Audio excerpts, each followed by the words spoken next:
యోహాను సువార్త 15వ అధ్యాయం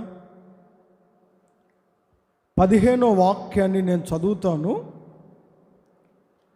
అందరూ ఈ మాటలు గమనించండి. దాసుడు తన యజమానుడు చేయు దానిని ఎరుగడు గనుక ఇక మిమ్మును దాసులని పిలవక స్నేహితులని పిలుచుచున్నాను. మరొకసారి ఈ మాటను గమనించాలి. ఇక దాసులని మిమ్మును పిలువక స్నేహితులని మిమ్మును పిలుచుచున్నాను.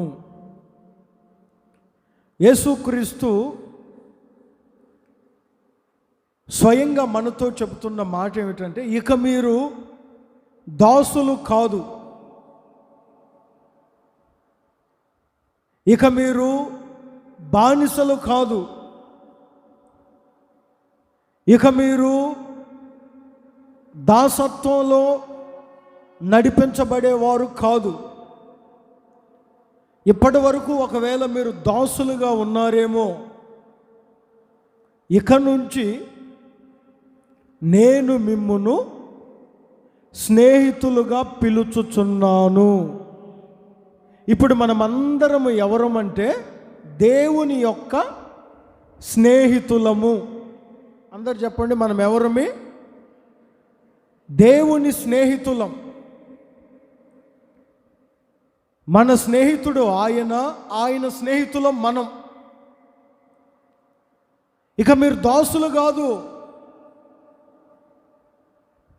దాసుడైతే దాసుడు చేయునది యజమానుడు ఎరుగడు. కానీ నేను మీ గురించి అన్నీ ఎరిగి ఉంటాను కదా. ఏం చేస్తున్నారో, ఏం తింటున్నారో, ఏం త్రాగుతున్నారో, ఏమి ధరించుచున్నారో, ఎలా పోషింపబడుతున్నారో నేను మీ గురించి అన్నీ ఎరిగి ఉంటాను కదా. కనుక ఇక మిమ్మల్ని దాసులుగా పిలవను. ఈ రోజు నుంచి మీరు నా స్నేహితులు, మీరు నాకు స్నేహితులు. లోకంలో మనకు చాలామంది స్నేహితులు ఉంటారు. కొన్నిసార్లు స్నేహితుల ద్వారా లాభము పొందినట్లు, కొన్నిసార్లు అదే స్నేహితులు మోసం చేసినట్లు, కొన్నిసార్లు స్నేహితులుగా పిలుచుకుంటూ చేయగొండ పనులు చేసినట్లు లోకంలో రకరకాల స్నేహాలు చూస్తాం. లోకపు స్నేహాలు ఎక్కువగా మంచి వాటికి దారి తీయవు, అన్నీ చెడు మార్గములోనికి తీసుకొని వెళ్తాయి. ప్రభువు నీతో స్నేహం చేయాలని, ప్రభువు నిన్ను స్నేహితుడిగా చూడాలని, ఇదిగో ఈరోజు మీతో చెప్తున్నాడు, ఇక మీరు దాసులు కాదు. మరి ఎవరు మీరు? దేవుని స్నేహితులు. నేను ఆయనకు స్నేహితుడను. నా స్నేహితుడు యేసయ్య, యేసయ్య స్నేహితుడను నేను. అందుకే వాక్యం చూడండి, ఇక మిమ్మును దాసులని పిలవను.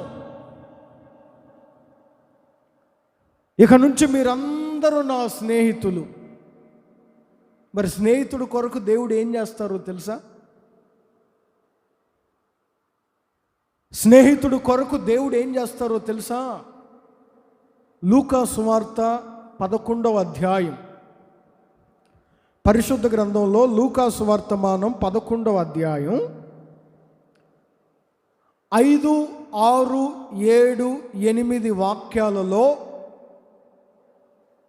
స్నేహితుల మధ్య జరిగిన ఒక సంభాషణ అక్కడ రాయబడి ఉంది. అర్ధరాత్రి వేళ ఒక స్నేహితుని యొద్దకి తన స్నేహితుడు వెళ్ళడం, తినడానికి ఏమైనా అడగడం, ఆ స్నేహితుని దగ్గర ఏమీ లేకపోయినా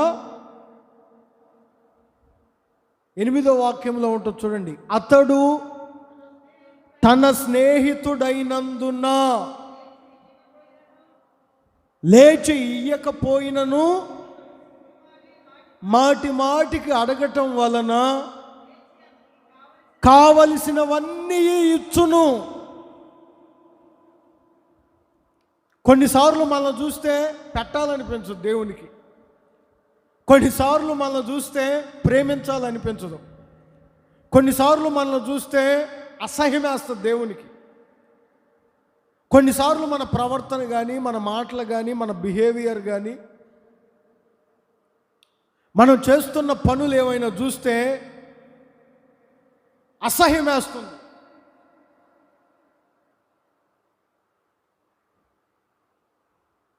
అయితే ఎంత అసహ్యం వేసినా దేవుడు మనలను ఎంత తృణీకరించినా, ఇదిగో అక్కడ ఒక మాట ఉంది చూడు, అతడు తన స్నేహితుడైనందున అతనికి కావలసినవన్నీ ఇచ్చును. ఆయనే మీ స్నేహితుడు, మీరు ఆయన స్నేహితులు. ఆయన స్నేహితులకు ఆయన ఏం చేయబోతున్నాడో తెలుసండి, కావలసినవన్నీ దేవుడు మీకు ఇవ్వబోతున్నాడు. నీకేది కావాలో, ఆరోగ్యం కావాలా, ప్రభు ఇవ్వబోతున్నాడు. స్వస్థత కావాలా, దేవుడు ఇవ్వబోతున్నాడు. ఆహారం కావాలా, దేవుడు ఇవ్వబోతున్నాడు. సమృద్ధి కావాలా, దేవుడు ఇవ్వబోతున్నాడు. ఉద్యోగం కావాలా, ఇవ్వబోతున్నాడు. గర్భఫలం తెరవబడాలా, ఇవ్వబోతున్నాడు. మీరు ఆయనకు స్నేహితులైనందున, తన స్నేహితుడైనందున అనే మాట నన్ను బాగా ప్రేరేపించింది. దేవునితో స్నేహం చేసే అన్ని మంచి లక్షణాలు నాకు లేవు. దేవునితో స్నేహం చేసే అన్ని గొప్ప లక్షణాలు మనలో లేవు.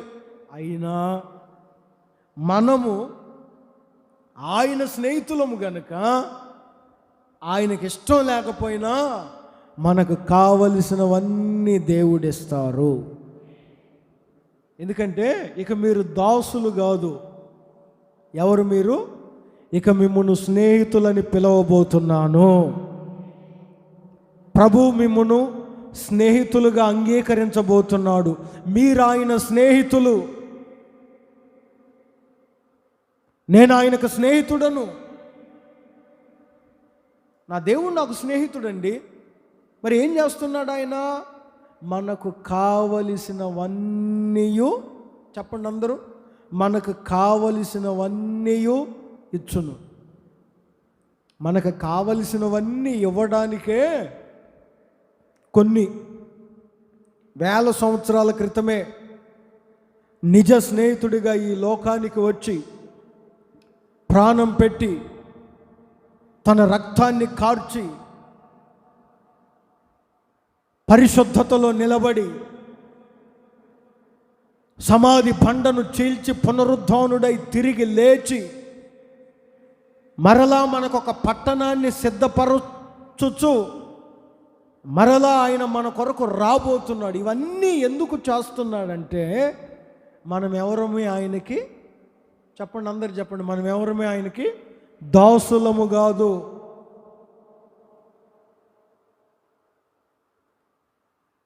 బానిసలము కాదు, దేవుని స్నేహితులము. దేవుని స్నేహితులం మనం. నేను ఆయనకు స్నేహితుడినండి. యేసయ్య నన్ను స్నేహితుడిగా అంగీకరించాడు. ఆయన రక్తము ద్వారా కడగబడి మారు మనసు పొంది లోకము నుంచి వేరై దేవుని సన్నిధిలో గడుపుతున్న నన్ను స్నేహితుడిగా అంగీకరించాడు ఈరోజు. అందుకే ఆయన చెప్తున్నాడు, మీరు దాసులు కాదు. మరి ఎవరు మీరు? మిమ్మల్ని అందరినీ నా స్నేహితులుగా పిలుచుచున్నాను. స్నేహితుల కొరకు ఏం చేస్తున్నాడో తెలుసా? మీకు కావలసినవన్నీ ఇవ్వబోతున్నాడు. ఆమేనని చెప్పండి అందరూ. ఈ నెల కావలసినవన్నీ దేవుడు మీకు అనుగ్రహించబోతున్నాడు. మీకు ఏది కావాలంటే అది, ఏ సమయానికైనా మీకు ఏది అవసరమో నిజ స్నేహితుడైన యేసయ్య తెలుసుకొని స్నేహితులైన మీ కొరకు ఆయన కావలసినవన్నీ ఇవ్వబోతున్నాడు. ఆమేన్ చెప్పండి అందరూ, గట్టిగా చెప్పాలి. మన స్నేహితుడు ఎవరు? ఇప్పుడు నేను కొన్ని ప్రశ్నలు అడుగుతాను, చెప్పండి. మన స్నేహితుడు ఎవరు? యేసయ్య. ఆయనకు మనం ఏమవుతాం? చెప్పండి అందరూ.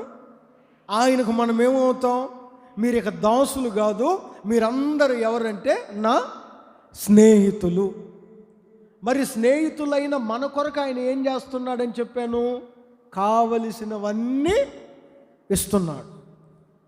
ఇప్పుడు ఆయన కావలసినవన్నీ ఇస్తున్నాడు. మన కొరకు ప్రాణం పెట్టాడు, మన కొరకు రక్తాన్ని కార్చాడు. అంతేకాదండి, అంతటితో సరిపోక ఇప్పుడు ఆయన మనల్ని స్నేహితులుగా ఎంచి మనకు కావలసినవన్నీ ఇస్తున్నాడు. దేవుణ్ణి స్నేహితుడిగా భావించిన ప్రతి వ్యక్తి హృదయములో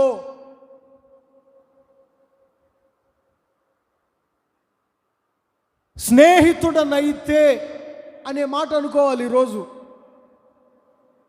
స్నేహితుడా అని పిలుస్తున్నాడు దేవుడు.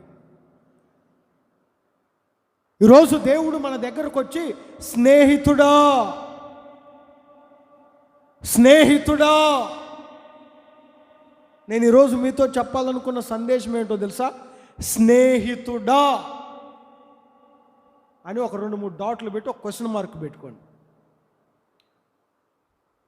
నేను స్నేహితుడనైతే నాకు కావలసినవన్నీ చేశాడు, మరి ఆయనకి ఏం కావాలి నాలో?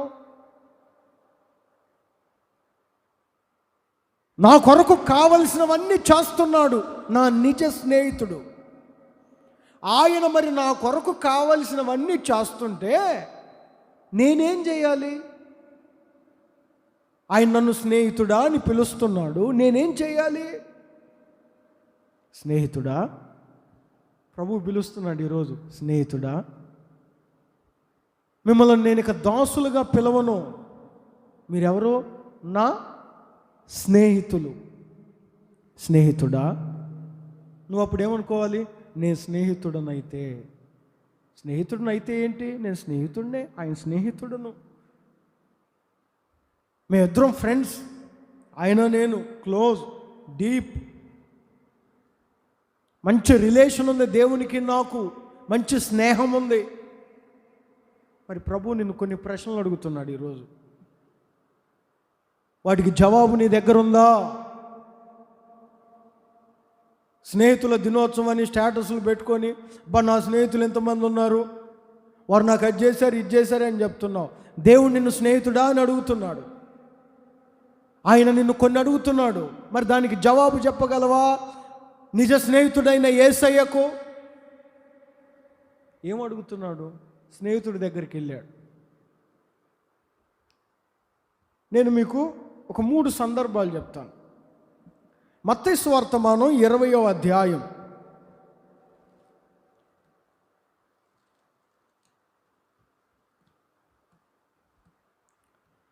మత్తయి సువార్తమానం 20వ అధ్యాయం. ఇక్కడ ఈ 20వ అధ్యాయంలో ఒక సంగతి జరిగింది, దాన్ని మీతో చెప్తాను. ద్రాక్ష తోటలో యజమానునికి పని చేయుటకు కొంతమంది కూలి వారిని తీసుకొని వెళ్ళాడు. ఉదయం కొంతమందిని, ఎంతవరకు వారు చేసిన పనికి తగిన జీతం నిర్ణయించుకొనే తీసుకొని వెళ్ళాడు. 9 గంటలకు ఒకరిని, 12 గంటలకు ఒకరిని, 3 గంటలకు కొంతమందిని, తర్వాత 5 గంటలకు కొంతమందిని. 9 గంటలు నేను మొదటే చెప్పాను, వీళ్ళను తీసుకొని వెళ్ళేటప్పుడే వారి కూలి నిర్ణయించాడు. తరువాత 3 గంటలకి 5 గంటలకి ఏమండి 12 గంటలకి తీసుకొని వెళ్ళిన వాళ్ళ కూలి నిర్ణయించాడో లేదో తెలియదు, కానీ 9 గంటలకు తీసుకెళ్ళినోడికి మాత్రం కూలి నిర్ణయించాడు.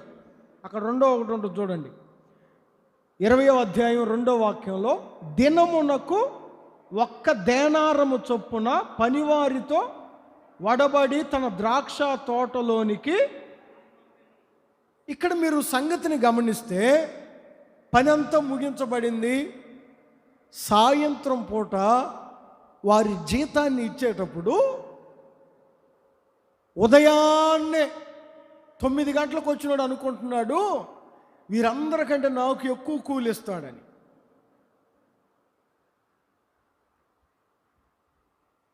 కానీ 9 గంటలకు వచ్చిన వాళ్ళకు, 10 గంటలకు వచ్చిన వాళ్ళకు, 3 గంటలకు వచ్చిన వాళ్ళకు, 5 గంటలకు వచ్చిన వాళ్ళకు, 12 గంటలకు వచ్చిన వాళ్ళకు ఒకటే కూలి. ఈ మొదట వచ్చిన వాడు సనుగుకుంటున్నాడు అక్కడ. వెంటనే ప్రభు అంటాడు 13వ వాక్యంలో, అక్కడ ఆపు, స్నేహితుడా, నేను నీకు అన్యాయము చెయ్యలేదే, ఎందుకు నీవు సనుగుకుంటున్నావు? కావలసినవన్నీ ఇస్తున్నాను కదా. స్నేహితుడా, ఈరోజు ప్రభు నిన్ను ప్రశ్న అడుగుతున్నాడు. స్నేహితుడా, నీకు నేను అన్యాయము చేయలేదే, కావలసినవన్నీ ఇచ్చానే.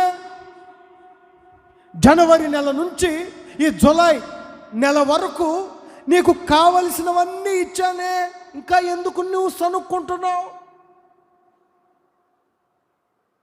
ప్రభు ఈరోజు నిజ స్నేహితుడిగా నిన్ను అడుగుతున్నాడు. దీనికి జవాబు ఉందా నీ దగ్గర? స్నేహితుడా, నీకు అన్యాయం చేయలేదే, ఎందుకయ్యా నువ్వు సనుక్కుంటున్నావు? ఎందుకు? అక్కడ కొన్ని క్లుప్తంగా ఉంటాయి. సనుగు 12వ వాక్యంలో ఉంటుంది చూడండి. పగలంతా కష్టపడి ఎండబాధ సహించి మాతో వారిని సమానం చేసితివే అని సనుగులు. స్నేహితుడా, ఓ దేవుని స్నేహితులారా, మీలో సనుగులు ఉండకూడదు. ఎందుకంటే దేవుడు ఎవరిని అన్యాయము చేయువాడు కాదు. ఎవరికి? అక్కడ అదేగా అంటాడు, నేను ఎవరికి నీకు అన్యాయం చేయలేదే, కావలసినవన్నీ ఇస్తున్నాను కదరా. నువ్వు దాసుడు అయినా నిన్ను ప్రేమించి ఇక నిన్ను దాసుడని పిలవక స్నేహితుడని పిలుచుచు నీకు కావలసినవన్నీ ఇస్తున్నాను. ఇప్పుడేంటి సనుక్కుంటున్నావు? సనుగులు గొనుగులు ఎందుకు? దేవుడు అది చేయలేదు, ఇది చేయలేదు. స్నేహితుడా, సనగకండి. స్నేహితులారా, సనగకండి. నేను నీకు అన్యాయం చేయలేదు కదా. నీకే కాదు, నేను ఎవరికి అన్యాయము చేయను. మన దేవుడు ఎవరో తెలుసండి? న్యాయము జరిగించు దేవుడై ఉన్నాడు. అన్యాయము చేసే దేవుడు కాదు. ఎందుకు నీవు సనుక్కుంటున్నావు? నీ స్నేహితుడు, నువ్వు ఆయన స్నేహితుడవు, నీకు కావలసినవన్నీ ఇస్తున్నాడు. ఇంకెందుకు సనుగులు? ఈ రోజున దేవుని బిడ్డల్లో ఉన్న దేవుని స్నేహితులమైన మనలో ఉన్న ఒక చెడ్డ గుణం ఏమిటంటే సనుగులు. విశ్వాసులలో సనుగులు, ఆత్మీయులలో సనుగులు.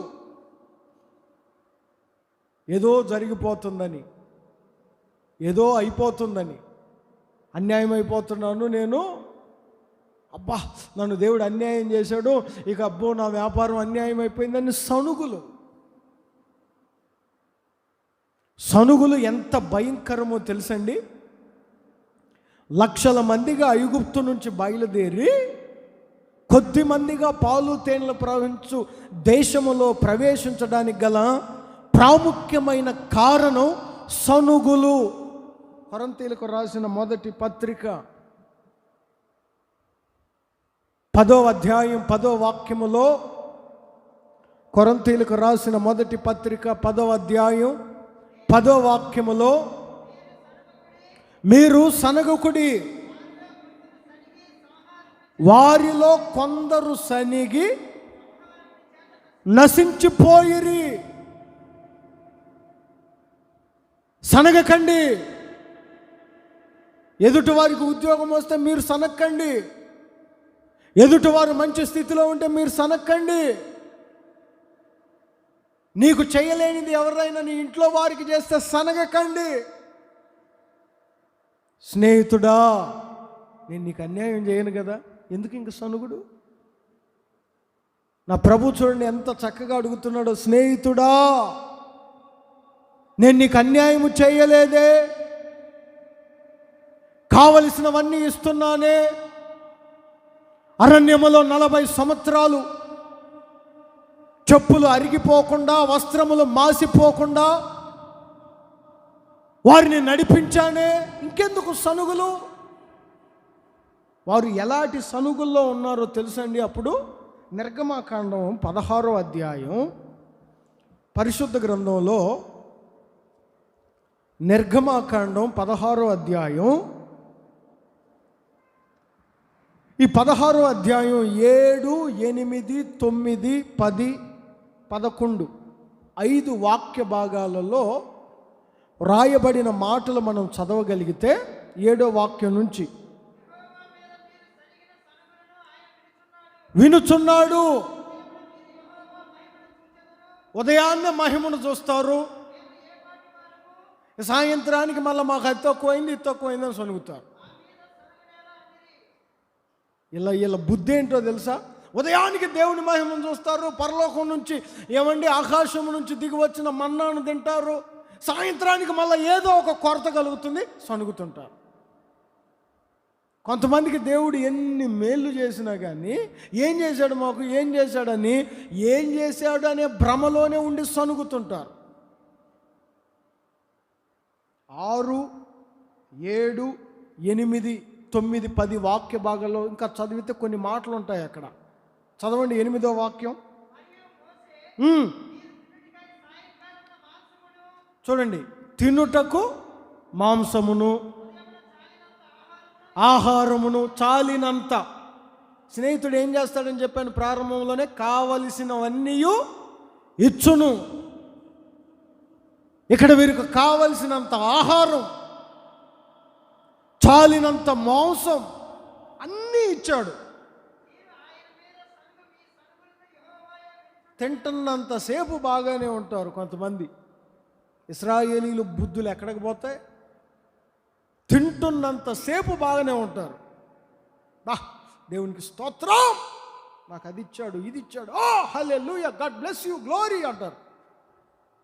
కొంచెం ఏదైనా తక్కువ అయిందంటే ఇక మొత్తాన్ని గొనుగటం, సనగటం, ఇక దూషించడం, ఇవే.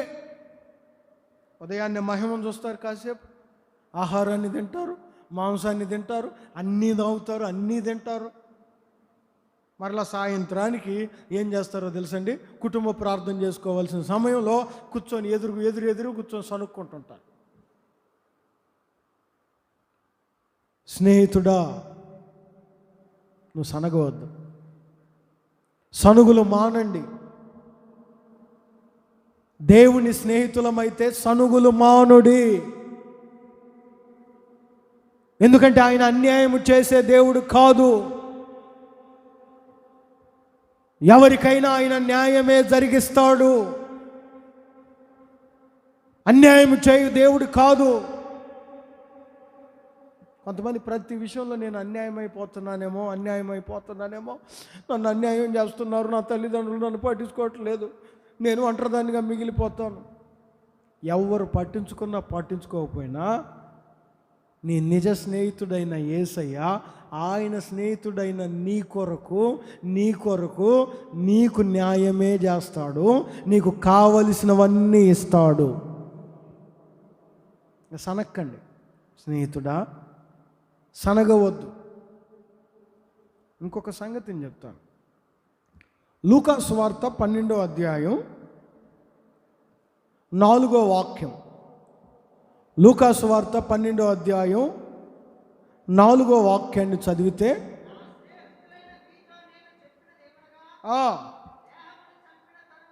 స్నేహితులారా, మీరు సనగకండి అని ఒకటి చెప్పాను. రెండవదిగా చెప్తున్నాడు, నా స్నేహితులైన మీతో చెప్పుచున్నాను, నా స్నేహితులారా, దేహమును చంపిన తరువాత ఏమీ చేయనేరని వానికి భయపడకుడి. మీరు ఇంకా చదువుకుంటూ వెళ్తే, ఎవరికి మీరు భయపడాలో మీకు నేను చెప్తాను, వారికి మీరు భయపడండి. అక్కడ ఏమని చెప్పాడో తర్వాత, భయపడుడి, ఆయనకే భయపడండి, దేవునికే భయపడండి. ఈ రోజున మనిషి దేవునికి భయపడడం లేదు, కరోనా వ్యాధికి భయపడుతున్నాడు. శరీరాన్ని చంపే వాటికి భయపడుతున్నారు మనిషి. ఈ శరీరం ఏముందండి? నిన్ను దేవుని రాజ్యానికి చేర్చే దేవునికి నీవు భయపడాలి. కానీ మనిషి దేనికి భయపడుతున్నాడు? రోగానికి భయపడుతున్నాడు, శరీరానికి భయపడుతున్నాడు, శరీరాన్ని చంపే వాటికి భయపడుతున్నాడు. శరీరాన్ని చంపే రోగం,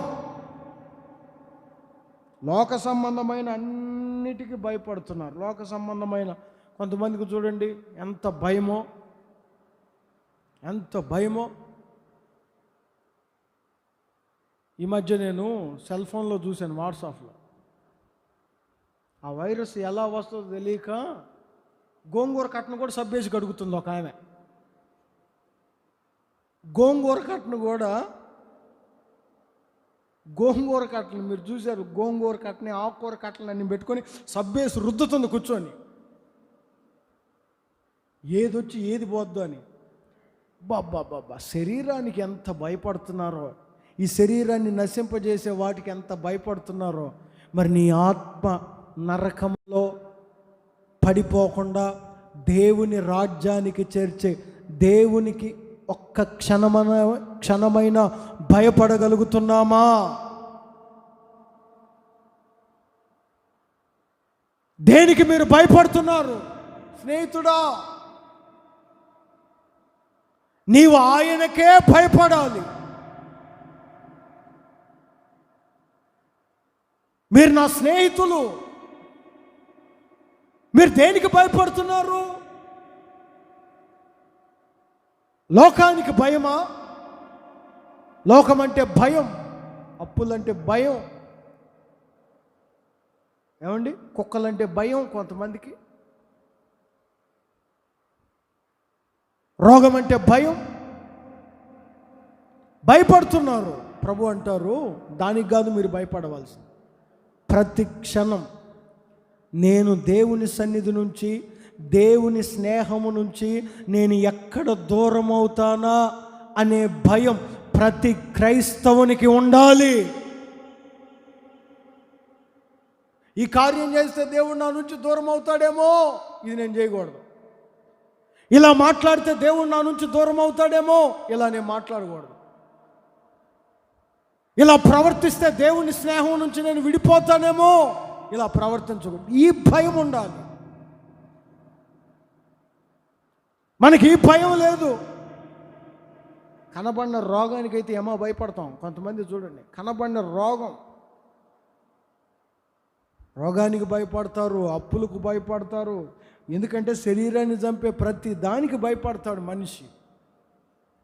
శరీరానికి చంపేదానికి కాదు మీరు భయపడవలసింది, మీ ఆత్మను నిత్య జీవములోనికి చేర్చి, నరకములో పడకుండా నిత్య జీవానికి చేర్చే జీవము కలిగిన దేవునికి మీరు భయపడండి. దేవునికి స్తోత్రం కలుగునుగాక. చెప్పండి, చేతుల పైకెత్తి గట్టిగా ఒకసారి హల్లెలూయా అని చెప్పండి. స్నేహితుడా, మొదటిగా చెప్పాను, స్నేహితుడు సనగకూడదు.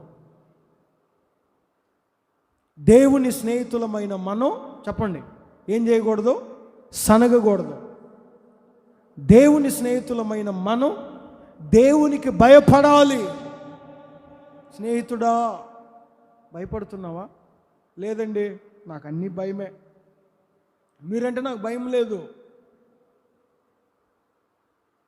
నేను ఇంతకుముందు చాలాసార్లు చెప్పాను, సిలువలో ఇద్దరు దొంగల మధ్య జరిగిన ఒక సంగతి. ఒక దొంగ మరొక దొంగతో ఏమంటాడో తెలుసా? ఈ క్షణమునైనా నీవు దేవునికి భయపడవా? ఏ క్షణం? కాకులు వచ్చి వాడి కళ్ళు పొడుస్తాయని తెలుసు వాడికి.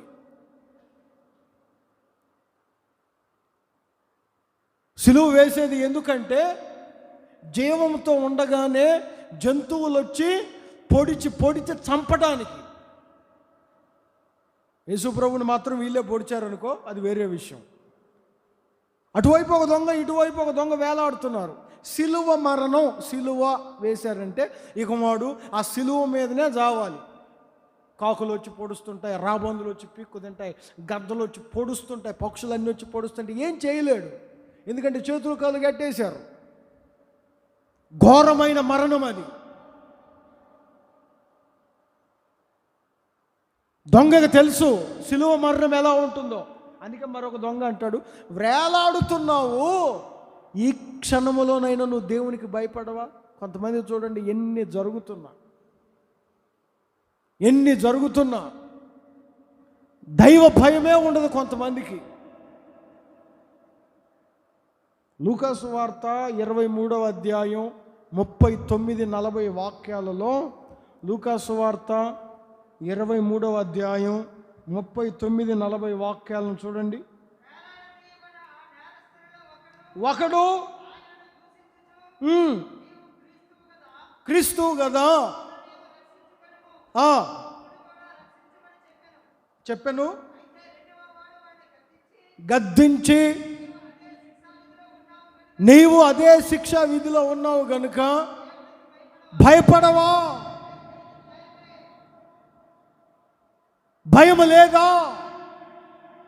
ప్రియమైన దేవుని ప్రియులారా, ప్రస్తుత లోకములో దేనికి మీరు భయపడినా మీ శరీరాన్నే చంపుతుంది. కానీ వాక్యం ఏమంటుందో తెలుసా? అపోస్తులుడైన పౌలు హెబ్రీ సంఘంతో ఒక మాట చెప్తాడు, జీవము కలిగిన దేవుని చేతిలో పడుట భయంకరం.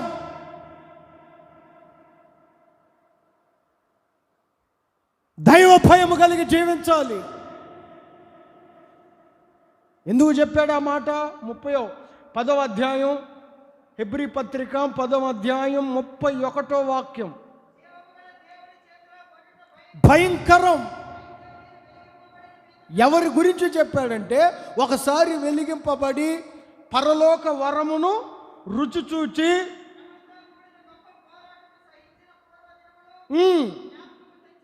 ఇప్పుడు అవన్నీ విడిచిపెట్టి దైవ భయం లేకుండా ప్రవర్తిస్తున్నారు కొంతమంది. ఈ స్నేహితుడు ఆయన స్నేహితులమైన మనతో అంటాడు, స్నేహితుడా, స్నేహితులారా, ఆయనకే మీరు భయపడండి. మరణము నుంచి మిమ్మల్ని తప్పించే ఆయనకే మీరు భయపడండి. దేవుని రాజ్యానికి తీసుకొని వెళ్ళే దేవునికే మీరు భయపడండి. మనుషుల భయం చాలా ఉంటుంది మనకి. ఎందుకండి మనుషుల భయం ఎందుకు? దేవునికి భయపడండి. దేవునికి స్తోత్రము కలుగునుగాక. ఎన్ని విషయాలు చెప్పాను నేను? మొదటిగా, స్నేహితుడు సనగకూడదు. స్నేహితుడు దేవునికి భయపడాలి. ఇంకొక మాట చెప్తాను చూడండి, మత్తయి సువార్తమానం 22వ అధ్యాయం 12వ వాక్యం. మత్తయి సువార్తమానం 22వ అధ్యాయం 12వ వాక్యం. స్నేహితుడా, పెండ్లి వస్త్రము లేక ఇక్కడికి ఎలాగొచ్చావు? మనమందరం ఎవరమే చెప్పండి? మనమందరం ఎవరమండి? దేవుని స్నేహితులం. ఇప్పుడు మనల్ని అడుగుతున్నాడు ఆయన, స్నేహితుడా, పెండ్లి వస్త్రము లేకుండా ఇక్కడికి ఎలాగొచ్చావు? నేను నీకు ఇచ్చిన వస్త్రం ఏమైంది? ఇప్పుడు నీకు పెండ్లి వస్త్రము కావాలి, అలంకరింపబడిన మహిమ కలిగిన వస్త్రాన్ని నీవు పొందాలి. ఒకసారి మహిమ వస్త్రాలు ధరింపజేశాడు ఆదాము అవ్వలకు. దేవుని మాట వినకుండా చేయకుండా పని చేయటం వలన పాపము వారిలో ప్రవేశించి ఆ వస్త్రాలకు దూరం అయిపోయారు, తోట నుంచి వెలివేయబడ్డారు. దేవుని అపారమైన ప్రేమ ఏంటో తెలుసా? నా స్నేహితుడు నా యుద్ధ నుంచి దూరం అయ్యాడని ఆయనే నిజ స్నేహితుడిగా ఈ లోకానికి వచ్చి ఏ వస్త్రాన్ని మూల పురుషుడు మూల దంపతులు కోల్పోయారో కోల్పోయిన ఆ వస్త్రాన్ని నీకు ధరింప చేయాలని, కోల్పోయిన ఆ వస్త్రాన్ని నీకు ధరింప చేయాలని యేసుక్రీస్తు ఈ లోకానికి వచ్చాడు. కోల్పోయిన వస్త్రాన్ని నీకు కలుగజేయాలని. అలాగే ఆయన ఒక వస్త్రాన్ని ధరింపజేసి మరలా దేవుని రాజ్యాన్ని సిద్ధపరచడానికి వెళ్ళాడు. మరలా ఆయన రాబోతున్నాడు. వచ్చిన వెంటనే ఆయన అడిగే మాట ఏంటో తెలుసా? స్నేహితుడా, నీ వస్త్రం ఎక్కడా? తాగానయ్యా, వస్త్రం అక్కడెక్కడో పడిపోయి ఉంది. కళ్ళు నెత్తికెక్కాయ్యా, వస్త్రం అక్కడెక్కడో పడిపోయింది. దిగి వెళ్తున్నానయ్యా ఎరుకోకు, మార్గ మధ్యలో దొంగల వస్త్రాలన్నీ ఎత్తుకొని పోయారు. ఇవి చెప్తావా? స్నేహితుడా, నీ వస్త్రం ఎక్కడా? దేవుడిచ్చిన రక్షణ వస్త్రములో నీవున్నావా? దేవుడు అనుగ్రహించిన దీన వస్త్రాన్ని నీవు ధరించావా? దేవుడిచ్చే ఈ వస్త్రాలు నీవు కలిగి ఉన్నావా? నేను ఇవి చెప్పాలంటే చాలా విషయాలు ఉన్నాయి. వాక్యం ఏమంటుందో తెలుసా? మెలకువగా ఉండి తమ వస్త్రములను కాపాడుకొని వారు ధన్యులు. ఆయన ఏ క్షణాన రాబోతున్నాడో తెలియదు, దొంగ వలె ఆయన రాబోతున్నాడు.